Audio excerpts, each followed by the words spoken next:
Hello everybody, it's EzraTime again here. Welcome back to another movie review, and today I want to talk about the Expendable 4, or I guess Expend4bles, which is the fourth installment for the Expendable franchise. And yeah, here's the thing, when you are watching an Expendable movie, obviously you're not expecting a good storytelling or like a good performance, or I guess decent performance in a way. But you are here for the action, for the 80s kind of action, and of course, the question is that is Expendable 4 a fun action movie?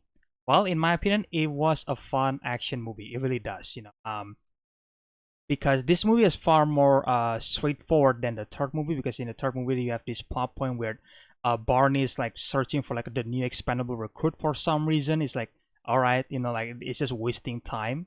But this four movies actually heading it's pretty much straightforward with the storyline, and then it pretty much gets to the action much quicker than before.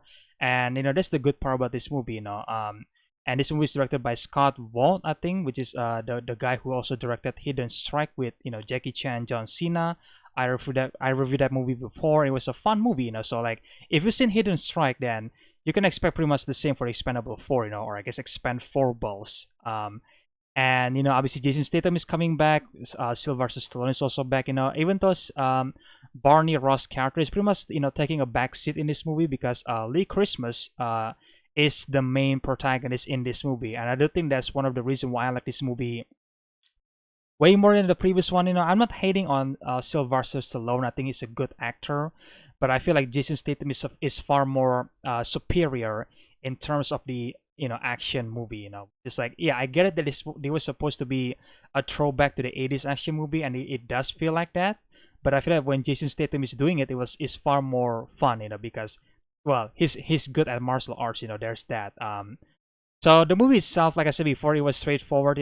But I feel like for me, the main reason why I want to watch this movie in the first place is because of ikouwais, which is an Indonesian actor who you may know from the Raid movies. So once it was announced that he was in this movie, and then I seen the trailer, I was actually just waiting for the ikouwais part, and if ikouwais was not in this movie, then I probably not that interested to watch this movie, if I'm being honest, But because ikouwais was in this movie, I was like, oh, okay, I want to watch this movie, It was far more engaging for me that having the main villain actually, a badass one, and I think safe to say that he is the best villain among all the Expendable franchise. But then again, he doesn't have a stiff competition, in my opinion. So there's that.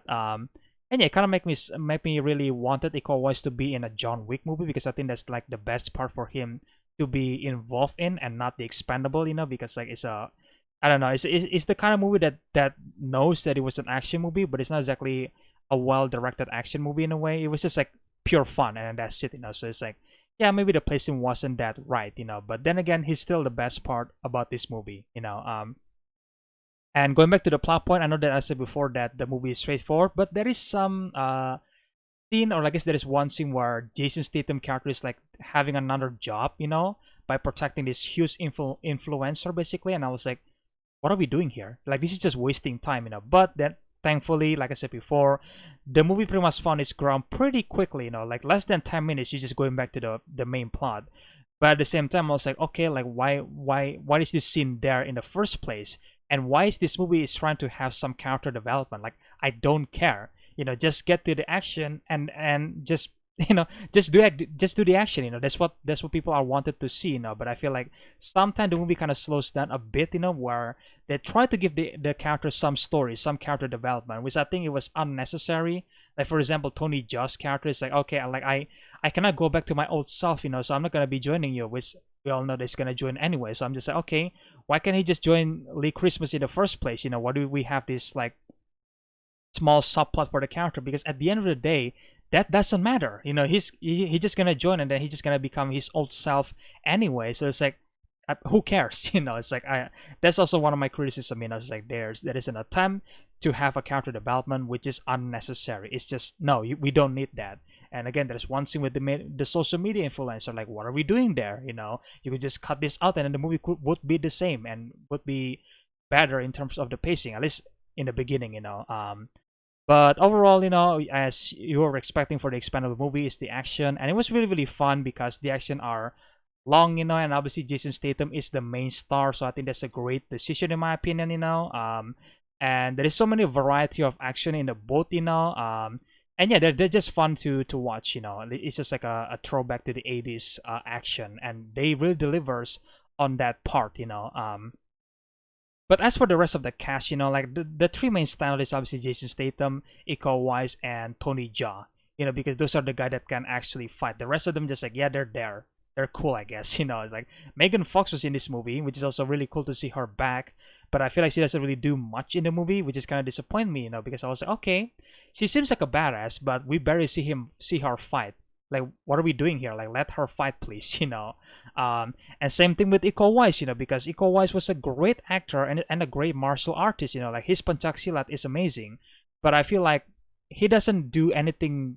He doesn't do much in this movie, he has a fight scene with Jason Statham, in the final fight, which is a good final fight scene, but I was also kind of underwhelming at the same time, and that's mainly because he was fighting Jason Statham, and Jason Statham, according to some people, has some big ego, and according to like some media out there, I think it was reported that Jason Statham has some has some demand on his contract that if you hire him for like an action movie, then there is like a certain rules that how many times he can get punched, by the villain, so it's like, okay, that's kind of stupid and disappointing, it's like, come on man, don't do that, because this just like it just really took away the tension and the stakes for the action, because that contract was actually coming to play in the movie itself, and obviously you feel that when you are watching the final fight with ikouwais, because throughout the movie Jason Statham doesn't get hit once, and then after he fight ikouwais, that's where he get hit a couple of times, which is cool that he actually willing to get hit by ikouwais a couple of times, but at the same time it just like weaken the stakes, because they kind of like building ikouwais as being this big main antagonist, but at the end of the day, I was expecting more from him. I was expecting him to like actually beat the shit out of Lee Christmas, and because of of that Jason Statham contract, obviously that can happen. He does beat him a couple of times, which is cool, but I don't know. It's kind of like holding back some of the ikouwais talent in a way, because he can hit Lee Christmas, for too many times. That's just not possible, and on top of that, I said that ikouwais was the main antagonist. Well, this movie also does something that I really, really hate, that they introduce a secondary villain, which is like, why?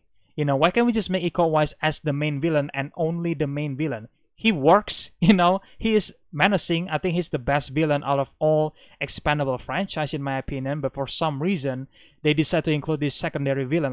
Like why? And again, not discredit to the actor who played this secondary villain, but I'm just like, why is he there? Why did we set this up in the beginning? It was kind of disappointing that there's gonna be a secondary villain. Um, they should just make ikouwais the main villain, and I feel like throughout that last 20 or like 10 minutes, I was like those scenes could belong to ikouwais, like you could have him come back, maybe not having him defeated in the first battle with Lee Christmas, but like maybe have him injured and then he has to run away, and then he has to like regroup himself, and then eventually he has a second final fight, you could say that, with Lee Christmas.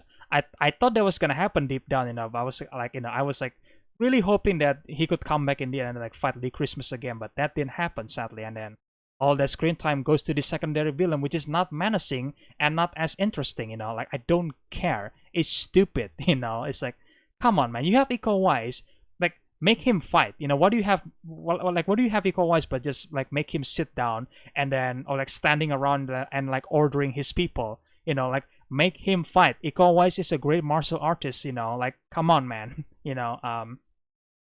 But so either way, after that we got tonyjaa, right? So for tonyjaa, in my opinion, I think they handle him way better than ikouwais, because I feel like there is a much more fun and longer action with tonyjaa. He also has some some final fight in the end. I think it's amazing.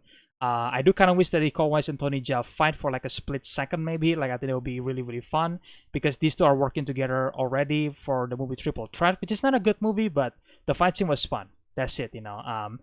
So yeah, for tonyjaa, they handle him pretty well in my opinion, but I feel like for the rest of the characters, like yeah, I mean they're there. I don't really care, But I would say this: they actually make some bold decision in the beginning. I was like, oh, okay, they're actually not afraid to to do this to a certain character. but at the same time they retract that by the end of the movie. So I'm just like, okay, like that was kind of disappointing though, because I thought that the movie is actually being brave and bold to actually did this to a certain character, but that character just came back in the end. I was like, why? Like why would you do that? It's just so stupid. Like I thought you were actually brave enough to actually, make a bold decision, but apparently, nope, they're not. So it's like, God damn it, man! Really? It's the fourth movie. I feel like it's time for something like that to happen. It's the fourth movie, for Christ's sake. So it's like, all right. Either way, it's still a fun movie. I still recommend you guys to go watch it, I guess. But I feel like most people are probably gonna be skipping this and then like waiting for come out in a Blu-ray, and then maybe they do some reaction for their channel. Which I think, yeah, this movie is a perfect movie to do a movie reaction on YouTube. Like I think it's great. But for a theaters movie, it's also fun experiencing with an audience. Especially my audience is a big ikouwais fan. And the funny thing is that because we all are a big fan of ikouwais, like in the end, I was actually rooting for ikouwais to win again Lee Christmas. Like that's just like wow, because he's the main villain. I was supposed to hate him, but at the same time, I can't help but love him. It's like, so when he was fighting with Jason Statham, I was like, okay, I kind of wish that ikouwais would won the fight. But then I remember, like, he's the villain. So, of course, as the villain, he needs to lose, because he's the villain, So it's like, ah, man, come on, So it's like, it's just this funny feeling that I had, for ikouwais, that I really wish that he won that final fight, if I'm being honest. So it's like, yeah, there's that. I think it's kind of funny for me. Either way, guys, that's my review for Expendable 2. You guys can let me know in the comment section below. What do you guys think about the movie? Like, what do you guys think about how they handle ikouwais? Do you guys think that they use him well in the movie, or do you guys think that nah, they completely messed that up? So let me know about that in the comment section below, guys. I'm probably not gonna be that excited to see another Expendable movie because again, I'm only seeing this movie for ikouwais. That's it. That's the only reason. Like I don't really care for the next Expendable movie, but I guess we'll see, right? We'll see. So yeah, that's my review, guys. And if you guys enjoyed this review, then make sure, guys, shoot that subscribe button and then shoot that like button as well. And stay tuned for more reviews in the future, guys. And again, I hope you guys enjoy this video, and I will see you guys in the next one then. Bye.